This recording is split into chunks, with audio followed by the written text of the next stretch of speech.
روح کا معاملہ انسان کے ساتھ ایسا جڑا ہے کہ جس کے بھید انسان چاہے بھی تو اس کی سمجھ میں نہیں آ سکتے۔ اللہ تبارک و تعالیٰ نے قرآن پاک میں بھی اس حوالے سے فرما دیا کہ تمہیں روح کے بارے میں بہت تھوڑا علم دیا گیا ہے۔ ذرا سوچئے، اللہ تبارک و تعالیٰ نے اربوں سال پہلے روحوں کو تخلیق کر دیا۔ آج کی سائنس یہ کلیم کرتی ہے اور اس پر مختلف شواہد پیش کرتی ہے کہ یہ بگ بینگ کائنات کا جو نقطہ آغاز جہاں تک عقلوں کی اب رسائی ہے وہ آج سے کم و بیش 13.5 ارب سال پہلے کی بات ہے۔ 13.5 ارب سال پہلے جب اس کائنات کا پھیلاؤ جہاں تک انسان کی عقل کی رسائی ہو سکی روشنی کی مدد سے، اس وقت جب اللہ نے کائنات کو بنایا ہے اس کے لگ بھگ اس کے آس پاس روحیں بھی بنا دی۔ اس وقت کی روحیں بنی، آج تک ویسے ہی تر و تازہ۔ آج بھی کوئی بچہ پیدا ہوتا ہے اس کی روح تو وہ ازل سے بنی ہوئی اس کے جسم میں آتی ہے، تو کیا وہ کوئی بوڑھی پرانی ایسے تو نہیں ہوتا۔ روح پر وقت نہیں گزرتا۔ ٹھیک ہو گیا؟ ایک بات، وقت کیوں نہیں گزرتا کہ وقت تو اللہ کی تخلیق کردہ ایک شے ہے، روح پر نہیں گزرے گا کیوں کہ روح اللہ کے حکموں میں سے ایک حکم ہے جس کی تفصیل انسان کی عقل میں نہیں آ سکتی۔ اچھا، اب اسی بات کو ایک دوسرے طرح سے دیکھتے ہیں کہ انسان کا جسم روح کے بغیر کچھ بھی نہیں۔ جسم کے اندر روح جڑتی ہے ایک خاص انداز میں، اللہ کے حکم کے تحت تو زندگی کے سارے معاملات شروع ہوتے۔ روح کی جدائی ہو جاتی ہے تو اس کے بعد پھر انسانی جسم ناکارہ ہو جاتا۔ روح کے لیے وقت کی کوئی قید نہیں، جسم کے لیے وقت کے پیمانے بھی ہیں اور جگہ کے پیمانے بھی ہیں۔ جسم ایک حد سے زیادہ تیز رفتاری سے نہیں چل سکتا۔ ہم فرض کریں مثال کے طور پہ کوئی اگر کہے کہ جناب یہ جسم ہے اور یہ جسم 1000 کلومیٹر کی سپیڈ سے اڑ رہا ہے بغیر کسی پروٹیکشن کے، کوئی اس کے گرد حفاظتی خول نہ ہو، کیا ہوگا کہ جناب ہوا کی رگڑ تو اس کے ایٹم بھی بکھیر دے گی، سارے خلیے اس کے بکھر جائیں گے، اس کا نام و نشان مٹ جائے گا، یہ ہوا کی رگڑ سے ہی جل کر ختم ہو جائے گا۔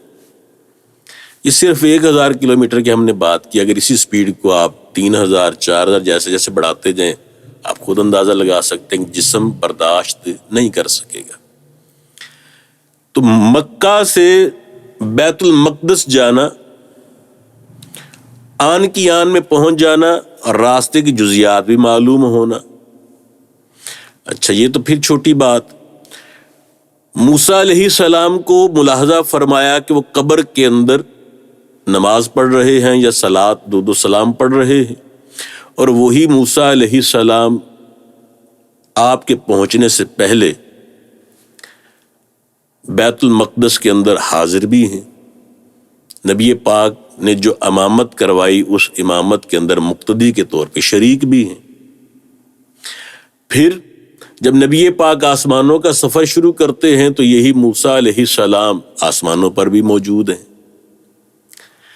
یہ ہے روح کی رفتار کہ جو نبی پاک سے پہلے جا رہی ہے، اور جس براق پر آپ سوار ہیں وہ جسم کی ایک رفتار ہے۔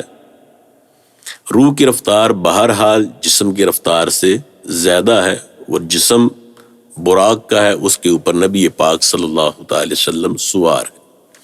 اس سارے معاملے میں سمجھ کے آئی کہ واقعہ معراج کے اندر جو عام انسانی اصول ہیں جگہ کے حوالے سے یا وقت کے حوالے سے، وہ سارے کے سارے تہ و بالا ہو گئے، الٹ پلٹ ہو گئے، اب یہ اصول کام نہیں کر رہے۔ آسمان کہاں حتمی طور پر ہم نہیں جانتے، ہمیں تو اتنی خبر ہے کہ نوری سال یعنی وہ فاصلہ جو روشنی جو 3 لاکھ کلومیٹر فی سیکنڈ کے حساب سے سفر کرتی ہے، وہ 1 سال مسلسل چلتی رہے تو جتنا فاصلہ طے کرتی ہے اسے ہم کہتے ہیں جی ایک نوری سال، 1 لائٹ ایئر۔ 1 لائٹ ایئر جتنا فاصلہ بنتا ہے، پھر اس کو آپ آگے ہزاروں اور لاکھوں سے ضرب دیتے ہیں، تب بھی ابھی کائنات باقی ہے، تو آسمان کہاں ہے؟ یہ ہماری عقلوں میں نہ آنے والی بات ہے۔ تو کائنات کے مدار سے نکل کر، اچھا اس سے پہلے ہمارے ہاں تو سائنسدان اس بات پر یقین رکھتے ہیں کہ زمین کے گرد جو کرہ ہوائی ہے، جو ہواؤں کا ایک پورا گولا اس کے گرد لپٹا ہوا، جس کے اندر زمین ہے چلتی ہے، اگر کوئی مناسب حفاظتی اقدامات کے بغیر، ہوا کے دباؤ اور باہر سے آنے والی مختلف طرح کی نقصان دہ شعاؤں سے تحفظ کے بغیر اس کرۂ ارض سے زمین کے اس گولے سے باہر نکلنے کی کوشش کرے گا، تو مختلف طرح کی شعاعیں جو سورج سے آ رہی ہیں، مختلف طرح کے ستاروں سے آ رہی ہیں، وہ انسان کو جلا دیں گی۔ پھر رفتار جتنی چاہیے وہ رفتار تو بہت جدید قسم کے راکٹ ہی افورڈ کر سکتے ہیں، انسان کا جسم اس کو برداشت نہیں کر سکتا۔ نبی پاک یہ سارا فاصلہ طے کرتے ہیں، اور طے کر کے صرف زمین کی حدود سے نہیں، پورے سولر سسٹم کی حدود یعنی نظام شمسی کی حدود سے نہیں، بلکہ وہ کائنات کی حدود سے باہر نکل جاتے ہیں۔ کتنا باہر جاتے ہیں کہ جہاں تک کہ آسمان سالڈ ان کے سامنے آتے ہیں، جس کو باقاعدہ کھٹکھٹایا جاتا ہے، جبرائیل امین ساتھ ہیں، دروازے کھولے جاتے ہیں۔ یہ وہ باتیں ہیں جو عقلاً ہماری عقل میں آنے والی نہیں ہے۔ کیسے؟ یہ فاصلے کون سے ہیں، اور ان فاصلوں کی انتہا کیا ہے، یہ صرف نبی پاک صلی اللہ تعالی وسلم جانے یا ان کا رب جانے، ہماری عقلوں سے یہ بالا تر باتیں ہیں۔